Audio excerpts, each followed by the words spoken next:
네, 안녕하세요. 최승윤 작가입니다. 가지고 있는 질병이라고 해야 될까요? 질병 중에 가장 남들에게 말하기 힘든 것 중에 하나가 이 소양증일 겁니다. 소양증이라는 게 간지럼증인데요. 주로 이제 남성분들 경우에 항문이나 사타구니 쪽에 이런 소양증이 있는 분들이 알게 모르게 굉장히 많은 걸로 알고 있습니다. 이거를 뭐 가지고 있다라고 해서 가족한테 얘기를 하기도 참 힘들고 주변 사람들에게 얘기하기도 참 힘든데, 이것에 대해서 제가 떻게 극복을 해오고 있는지에 대해서 한번 말씀을 드리도록 할게요.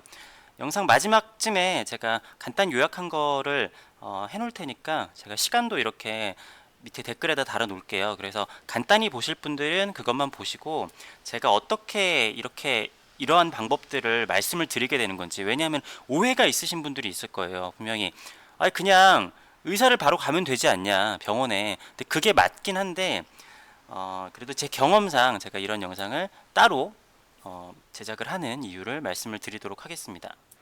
자, 그리고 일단은 이게 완치가 힘들다라고 생각을 해요. 그러니까 언제든지 다시 재발을 할 소지가 많이 있는데, 이게 사람 의지만으로 되는 게 잘 아니에요.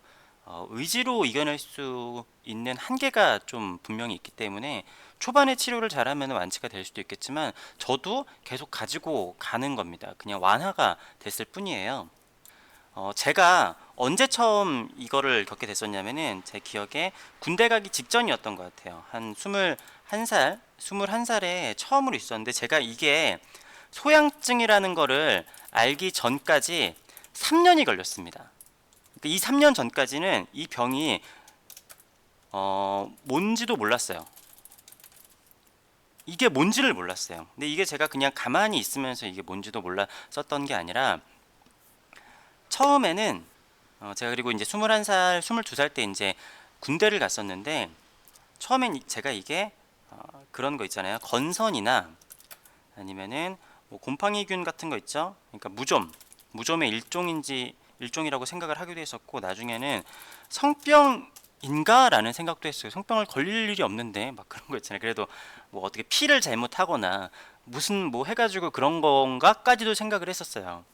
근데 제가 이때 피부과를 비롯해서 제가 보건소까지 총 3군데의 병원을 갔었습니다.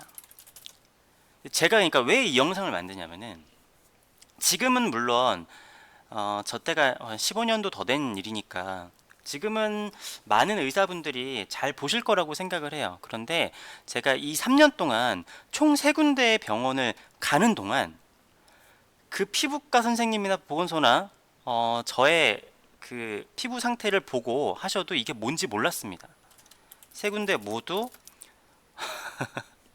뭔지 몰랐어요. 그러니까 이것에 대해서 이게 뭐다라고 말씀을 해주셨죠. 근데 다 이제 헛다리를 짚은 거예요. 이거 뭐 무좀의 일종인 것 같은데요, 해가지고 약을 발라도 아무 소용없고, 뭐 이거 일종인 것 같은데요 해도 아무 소용이 없었습니다.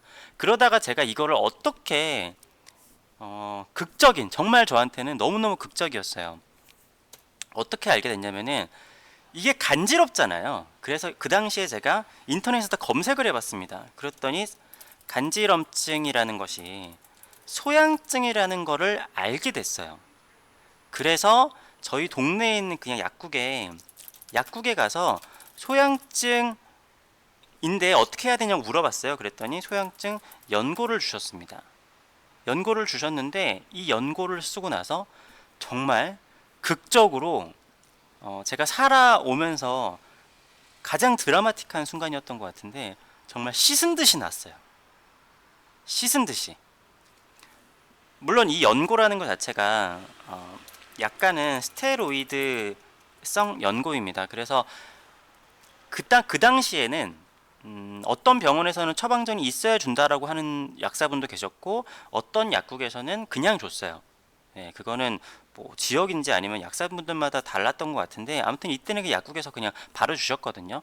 그러니까 굉장히 센 스테로이드는 아니고 약한 스테로이드라서 많이 쓰면은 좋지는 않지만, 그래도 쓰면은 증상이 완화가 되기 때문에 저는 쓰는 거를 추천을 드립니다. 왜냐면은 어, 이 소형증에 했을 때 가장 무서운 점이 잠잘 때 긁는 거예요.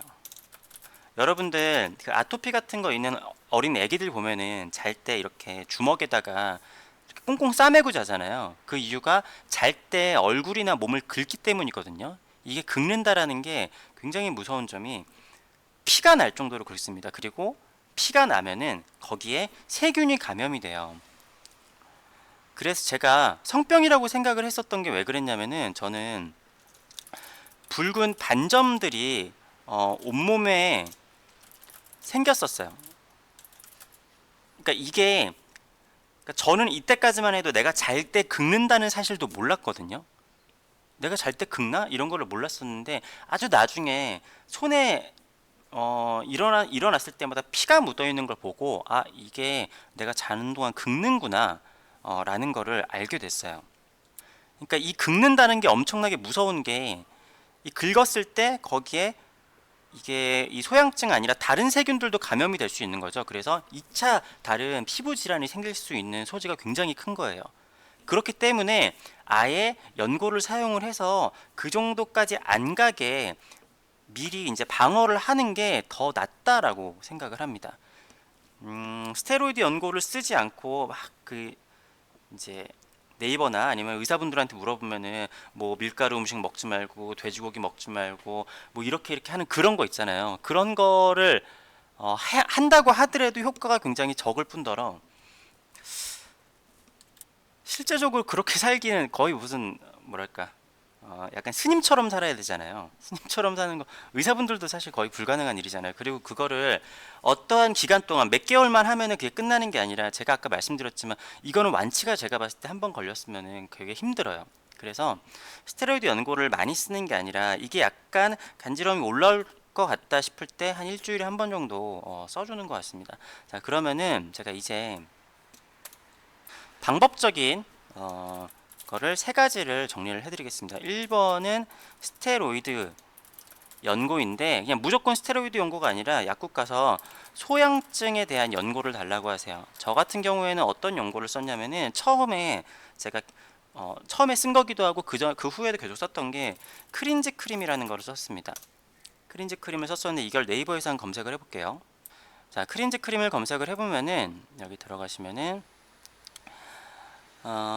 이게 뭐 스테로이드성이라고 여기다가 밑에 아마 써 있어요. 이렇게 막 복잡한 이야기가 있는데 중요한 거는 베타메타 손발레이트라는 성분이 들어있는 건데 이거랑 같은 성분의 다른 약들도 있습니다. 그렇기 때문에 약국에 가서 뭐 크린즈 크림이나 소양증 연고 주세요 하면은 꼭 크린즈 크림이 아니더라도 같은 성분의 다른 연고를 주실 수가 있을 거예요. 그러면은 그거를 바르시면 됩니다.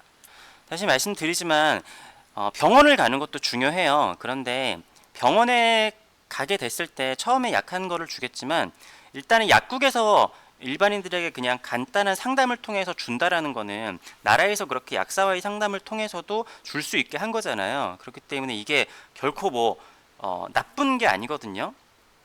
우리가 뭐 해외에서 몰래 불법적으로 들어와서 하는 게 아니라 그냥 나라에서 허용된 범위예요. 이렇게 해서도 안 되면은 저는 병원을 가는 거를 좀 추천을 드립니다. 일단은 비용적으로도 굉장히 아낄 수가 있잖아요. 그냥 약국에 가서 하면 되니까. 그러니까 저만 하더라도 병원에 가가지고 진짜 돈도 많이 쓰고 3년 동안 정말 괴로웠거든요. 근데 진짜 약국에서 4,000원짜리 연고 한 만 원 하나 사가지고 3년 동안의 고생이 씻은 듯이 나았던 경험이 있었기 때문에 제가 말씀을 드리는 겁니다. 자, 두 번째는 뭐냐면은 항상 손톱을 짧게 깎으세요. 이게 굉장히 중요합니다. 오타가 있었네요. 손톱을 항상 짧게 깎아야 돼요. 이게 어느 정도 증상이 뭐 완화가 된다라고 할지라도 내가 잘 때 언제 긁을지 모르거든요. 근데 손톱이 길면은 상처가 심하게 나겠죠. 그렇기 때문에 항상 손톱을 짧게 해두시는 거를 추천을 드리겠습니다. 이게 손톱이 있어서 긁으면은 거기에 피도 나는 것은 물론이거니와 이 증상이 점점 악화가 돼요. 그렇기 때문에 항상 손톱을 짧게 깎으시는 거를 반드시 추천을 드리겠습니다. 자, 그리고 세 번째는 뭐냐면은 약산성 약산성 클렌징을 쓰시라. 클렌저라고 해야 될까요? 약산성 클렌저를 쓰시라고 말씀을 드리고 싶습니다. 일반적으로 우리가 쓰는 일반적인 클렌징, 그러니까 바디 바디 샴푸나 여러 가지 이제 뭐 계면 활성화가 들어간 여러 가지들이 있잖아요. 이런 것들이 알칼리성의 그러한 제품들이 많이 있어요. 그러면 이게 어떻게 되냐면은 뭐 샴푸도 그렇고 얼굴에 쓰는 것도 그렇고 피부에 쓰는 것들도 그렇지만 좋은 것들은 조금 약산성 아니면은 산성인 경우들이 많이 있거든요. 알칼리성으로 하게 되면은 피부가 알칼리성으로 하게 되면은 심하게 건조해집니다. 그러니까 이게 세정력이 너무 강해가지고 심하게 건조해지는 거예요. 그런데 약산성 클렌저를 쓰게 되면은 건조해짐을 방지할 수 있어요. 그래서 뭐 샴푸도 그렇고 저는 어떠한 제품이든지 조금 약산성 클렌징을 쓰는 거를 추천을 드리는데, 특히 내가 그쪽에 간지러운 증상이 있다 하시는 분들은 약산성 클렌징을 쓰면은 저 같은 경우에는 확실하게 도움이 되더라고요. 이게 만약에 바디 클렌저 같은 거를 구하시기가 어렵다 하시면은 이렇게 비싸지 않게 그냥 세안제, 약산성 세안제들도 있거든요. 그런 거를 사가지고 몸에다가도 같이 쓰셔도 괜찮지 않을까 싶어요. 그렇게 비싸지 않아요. 제 경험으로 봤을 때 꼭 비싼 거를 쓰시지 않더라도 일단은 약산성을 쓰시게 되면은 간지러움증이 확실하게 완화가 되실 겁니다. 자, 간단 요약으로 방법적인 것들을 3개를 말씀을 드리도록 할게요. 자, 첫 번째로는 스테로이드 연고를 쓰시라고 말씀을 드리고 싶습니다. 이거를 그냥 약국에서 처방전 없이 받을 수 있는 약한 성분이에요. 이게 강한 게 아니라 약한 성분이에요. 그러니까 저는 병원을 너무 심하면 가긴 하지만 이러한 증상뿐만이 아니라 약한 증상이 있을 때는 일단 약국에 가서 약사의 처방에 뭔가를 해보고 그 다음에 좀 그래도 해결이 안 되면 병원을 가는 편이거든요. 근데 좀 대부분은 약국에서 약사분들도 굉장히 지식이 많으시잖아요. 전문가잖아요. 그래서 약국에서 추천해 주는 거를 써도 저는 해결이 되는 경우들이 많이 있었어요. 그래서 약국에서 처방전 없이 받을 수 있는 스테로이드 연고는 그렇게 센 게 아니기 때문에 일단 이거를 발라 보시면은 증상이 완화가 될 거라고 생각을 합니다. 이게 무좀약이나 건선약이랑 달라요. 꼭 이런 소양증 연고를 쓰시기를 바랍니다. 그리고 두 번째로는 항상 손톱을 짧게 깎으세요. 그러니까 자고 있을 때 긁는 게 이 증상이 가장 큰, 그러니까 사실은 이 연고 안 바르고 이런 거 다 안 해도 내가 언제나 의지만으로 할 수 있으면은, 참을 수 있으면은 이게 완치가 될 수 있을 것 같아요. 그렇지만 자면서 긁게 되거든요. 아토피 있는 분들도 마찬가지일 거예요. 자면서 긁는 게 가장 무서운 일이기 때문에 손톱을 항상 짧게 깎으시길 바랍니다. 그리고 세 번째로는 일반적인 알칼리성 이런 클렌징을 쓰시지 마시고 약산성 아니면 산성 클렌징을 쓰셔가지고 건조해짐을 방지하시는 거를 추천을 드리겠습니다. 아무튼 이 소양증이라는 것 자체가 굉장히 남들한테 말하기도 힘들고, 그러다 보니까 저도 제가 말씀드렸다시피 소양증이 생긴 다음에 3년이 지나서야 제가 이게 소양증인 거를 알았고, 게다가 병원을 3군데나 갔는데도 이게 소양증이라는 걸 밝혀내지 못했다라고 그랬잖아요. 그렇기 때문에 사실은 이거를 지금 검색해서 들어오신 분들은 어느 정도 해결책을 아실 수도 있어요. 그래도 제가 지금 말씀드린 거는 가장 어떻게 보면 비용이 거의 들지 않는 방법입니다. 뭐 해봐야 그냥 연고랑 클렌징 이거 그냥 사는 건데, 클렌징은 그냥 원래 사는 거잖아요. 근데 그거를 약산성으로 바꾸는 것이 뿐이니까. 근데 이렇게 해도 안 되면은 당연히 병원을 가시기를 당연히 뭐 제가 권고를 해드립니다. 하여튼 이 영상이 많은 도움이 됐으면 좋겠고요. 이 소양증 때문에 괴로워하시는 분들에게 많은 도움이 돼서 꼭 극복을 하셨으면 좋겠습니다. 이게 완치가 됐으면 좋겠지만 아까도 말씀드렸지만 완치는 거의 힘들고, 저 같은 경우에는 그냥 한 일주일에 한 번 정도 그냥 연고를 발라주고 제가 말씀드렸던 요것들을 해주고 있어요. 그러면은 확실히 도움이 됩니다. 이거를 하기 전까지는 거의 뭐랄까 일반인의 삶을 살기도 힘들었었던 것 같아요. 특히 여름 같은 때 엄청나게 힘들기 때문에. 네, 아무튼 많은 도움이 되셨으면 좋아요와 댓글도 부탁드리겠습니다. 감사합니다.